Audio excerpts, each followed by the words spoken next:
జరిగిందో తెలియదు. మొత్తానికి కల్కి 2 నుంచి దీపిక తప్పుకుంది. ఆమె వెళ్లిపోయింది సరే, మరి దీపిక స్థానంలో దర్శకుడు నాగ్ అశ్విన్ ఎవరిని ఎంపిక చేస్తాడు? ఇదే ఇప్పుడు పాన్ ఇండియా వైడ్ గా హాట్ టాపిక్. ఇండియాలో ఎంతమంది హీరోయిన్స్ ఉన్నారో అందరి గురించి డిస్కషన్ జరుగుతోంది.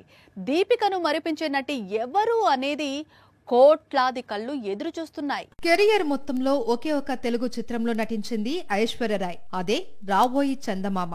అది కూడా స్పెషల్ సాంగ్. అలాంటి హీరోయిన్ ఇప్పుడు పూర్తి స్థాయి తెలుగు సినిమాలో నటించేందుకు సిద్ధమవుతుందా అంటే అవును అని అంటున్నాయి ఇండస్ట్రీ వర్గాలు. అదే కల్కి 2. ఐశ్వర్యరాయ్ ను ఒప్పించే బాధ్యతను ఇదే చిత్రంలో అశ్వత్థామ పాత్ర చేసిన అమితాబ్ కు అప్పగించారట. బిగ్ బీకి కోడలు కావడం, ఆయన మాత్రమే ఐష్ ను ఒప్పించగలరు అని నాగి నమ్ముతున్నాడట. లేదు ఐశ్వర్యరాయ్ ఒప్పుకోలేదు అంటే అప్పుడు ఆది పురుష్ హీరోయిన్ కృతి సనన్ కూడా రేస్ లో ఉందని సమాచారం. ఇక దీపిక ఎందుకు తప్పుకుంది అంటే ఇది తెలిసిన విషయమే. మొదటి భాగానికి మించిన పారితోషికం, తక్కువ పని గంటలు, బోల్డ్ ఎంతమంది స్టాఫ్ కు మెయింటెనెన్స్, మళ్లీ ప్రాఫిట్స్ లో షేర్. ఈ రీజన్స్ వల్లే కల్కి 2 నుంచి దీపికను నాగి తప్పించాడు అనే ప్రచారం సాగుతుంది. గతంలో ఈ రీజన్స్ వల్లే సందీప్ వంగ స్పిరిట్ నుంచి దీపికను తొలగించాడు. ఏ ఫిల్మ్ ఇండస్ట్రీలో అయినా ఇండస్ట్రీ హిట్ పడాలి అంటే స్టార్స్ దిగి రావాలి. బాలీవుడ్ కు దంగల్, టాలీవుడ్ కు బాహుబలి 2, శాండల్వుడ్ కు KGF 2, కోలీవుడ్ కు 2.0, కానీ మాలీవుడ్ కు మాత్రం లోకా.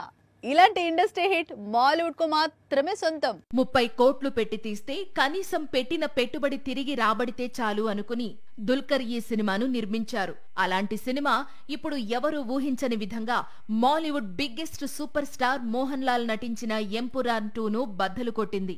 ఏకంగా ఇండస్ట్రీ హిట్ గా నిలిచింది. సినిమా రిలీజ్ అయిన 24 రోజుల్లోనే కళ్యాణి ప్రియదర్శిని నటించిన మూవీ నయా మాలీవుడ్ ఇండస్ట్రీ హిట్ గా నిలవడం విచిత్రం. ఓ విమెన్ సెంట్రిక్ మూవీ, పైగా సూపర్ హీరో స్టోరీ. ఏకంగా Mohan Lal biggest block buster collections ను అధిగమించడం మాలీవుడ్ లోనే కాదు, ఇండియన్ ఫిల్మ్ ఇండస్ట్రీలోనే ఒక సెన్సేషన్.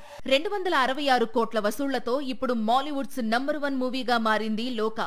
ఇందులో మాలీవుడ్ అంటే కేరళ రాష్ట్రం నుంచే 100 కోట్లు వచ్చాయి. ఓవర్సీస్ మార్కెట్ నుంచి మరో 115 కోట్లు వచ్చాయి. మిగతాది టాలీవుడ్, కోలీవుడ్, బాలీవుడ్, శాండిల్వుడ్ నుంచి వచ్చాయి. అలా ప్రస్తుతం ఈ సినిమా 300 కోట్ల వైపు పరుగులు తీస్తోంది. అక్టోబర్ 2న కాంతార నుంచి మరో భాగం విడుదల కావాల్సి ఉంది. అంటే రిలీజ్ కు పెద్దగా టైం లేదు. ఇంతవరకు ప్రమోషన్ స్టార్ట్ కాలేదు. దీంతో కాంతార వాయిదా పడుతుందని ప్రచారం మొదలైంది. అసలే సినిమాపై ఫుల్ సీరియస్ గా ఉన్నాడు. రిషబ్ ఊరుకుంటాడా? ట్రైలర్ రిలీజ్ కు ముహూర్తం పెట్టి రూమర్స్ కు చెక్ పెట్టాడు. అంతటితో ఆగకుండా ప్రభాస్, పృథ్వీరాజ్ సుకుమారన్, శివ కార్తికేయన్ను, హృతిక్ రోషన్ ను రంగంలోకి దింపుతున్నాడు. అక్టోబర్ 2న Sandalwood's most awaited sequel Kantara release కు రెడీ అవుతోంది. ఇందులో ఎలాంటి డౌట్ లేదు అంటున్నాడు రిషబ్ శెట్టి. సినిమా పోస్ట్ పోన్ అవుతోంది, అందుకే ప్రమోషన్ స్టార్ట్ కాలేదు అంటూ వస్తోన్న వార్తలకు ట్రైలర్ రిలీజ్ కు ముహూర్తం పెట్టి చెక్ పెట్టాడు. సెప్టెంబర్ 22న కాంతార చాప్టర్ 1 ట్రైలర్ రిలీజ్ అవుతోంది. ఈ ఏడాది pan India wide biggest movie releases లో కాంతార సీక్వెల్ ఒకటి. అందుకే ఇందుకోసం 4 స్టార్ హీరోలు రంగంలోకి దిగుతున్నారు. కాంతార 2 ట్రైలర్ ను రిలీజ్ చేస్తామంటున్నారు. హిందీ ట్రైలర్ ను హృతిక్ రోషన్, మలయాళ ట్రైలర్ ను పృథ్వీరాజ్ సుకుమారన్, తమిళ వెర్షన్ ట్రైలర్ ను శివకార్తికేయన్, ఇక తెలుగు ట్రైలర్ ను రెబల్ స్టార్ రిలీజ్ చేస్తున్నాడు. దాదాపు 125 కోట్ల బడ్జెట్, పైగా మొదటి భాగానికి ప్రీక్వెల్. దీంతో కాంతార కొత్త సినిమాపై చాలా అంచనాలు ఉన్నాయి. కన్నడ ఫిల్మ్ ఇండస్ట్రీ నుంచి మరోసారి 1000 కోట్ల సినిమా లోడింగ్ అంటూ సినిమా పండితులు అంచనా వేస్తున్నారు. అందుకు తగ్గట్లే ఈ సినిమా ప్రీ రిలీజ్ ఈవెంట్ కనీ విని ఎరుగని రీతిలో జరుగుతోంది. అసలు రీమేక్స్ కు కాలం చెల్లింది అనేది సినీ పండితులు చెప్పుకొచ్చే మాట.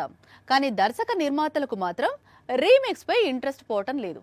ఏదైనా మ్యాజిక్ జరగకపోదా, రీమేక్ చూసేందుకు ఆడియన్స్ థియేటర్స్ కు రాకపోరా అని ఆశగా ఇంకా రీమేక్స్ ప్లాన్ చేస్తున్నారు. ఇలా అరుంధతి రీమేక్ ను కోలీవుడ్ లోను, బాలీవుడ్ లోను ప్లాన్ చేస్తున్నారు. 2009లో రిలీజ్ అయింది అరుంధతి మూవీ. అనుష్క కెరీర్ ను మలుపు తిప్పిన చిత్రం. తెలుగు సినిమాలో విమెన్ సెంట్రిక్ మూవీస్ కు క్రేజ్ తెచ్చిన బ్లాక్ బస్టర్. ఇప్పుడు ఈ చిత్రాన్ని తమిళంలో, హిందీలో రీమేక్ కు ప్రయత్నాలు జరుగుతున్నాయి. తమిళ వెర్షన్ ను ధృవ డైరెక్టర్ మోహన్ రాజా తెరకెక్కిస్తాడట. హీరోయిన్ గా శ్రీలీలను ఎంపిక చేసుకున్నాడట. ప్రస్తుతం ఈ రూమర్ సోషల్ మీడియాను షేక్ చేస్తోంది. అంత బరువైన పాత్రను, అనుష్క స్థాయి పర్ఫార్మెన్స్ ను శ్రీలీల ఇవ్వగలదా అనే కామెంట్స్ మొదలయ్యాయి. మరోవైపు బాలీవుడ్ అరుంధతి రీమేక్ ను ఎవరు తెరకెక్కిస్తారు, ఎవరు నటిస్తారు అనేది ఇంకా క్లారిటీ రావాల్సి ఉంది. త్రివిక్రమ్ కొత్త సినిమా అంటే చాలా ఇంట్రెస్ట్ ఉంటుంది. టైటిల్ నుంచే క్యూరియాసిటీ మొదలవుతుంది.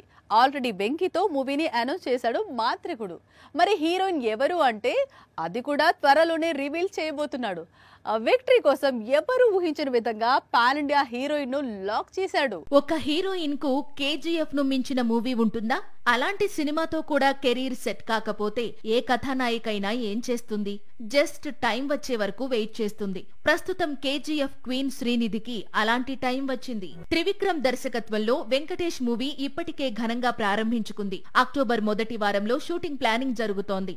అందుకే హీరోయిన్ లాక్ అయ్యింది. ఆ కథానాయిక ఎవరో కాదు, శ్రీనిధి శెట్టి. ఆల్రెడీ హిట్ 3తో మరో హిట్ కొట్టింది శ్రీనిధి. ప్రస్తుతం తెలుసు కదా రిలీజ్ కోసం వెయిట్ చేస్తోంది. ఎట్టకేలకు శ్రీనిధి కెరీర్ మారే అవకాశాలు కనిపిస్తున్నాయి. త్రివిక్రమ్ దర్శకత్వంలో సినిమా ఛాన్స్ తో బిజీ హీరోయిన్ గా మారే అవకాశాలైతే ఉన్నాయి. కనీసం తెలుగు వరకైనా శ్రీనిధి చేతి నిండా చిత్రాలతో బిజీ కావాలని ఆమె ఫ్యాన్స్ కోరుకుంటున్నారు. పేదవాడి పక్షాన నిలబడతాం, ప్రజా గొంతుకై నినదిస్తాం. వాయిస్ ఆఫ్ వాయిస్లెస్, తెలుగువారి మనస్సాక్షి సాక్షి టీవీ. సాక్షి టీవీ ప్రసారాల కోసం మీ స్థానిక కేబుల్ ఆపరేటర్ను వెంటనే సంప్రదించండి.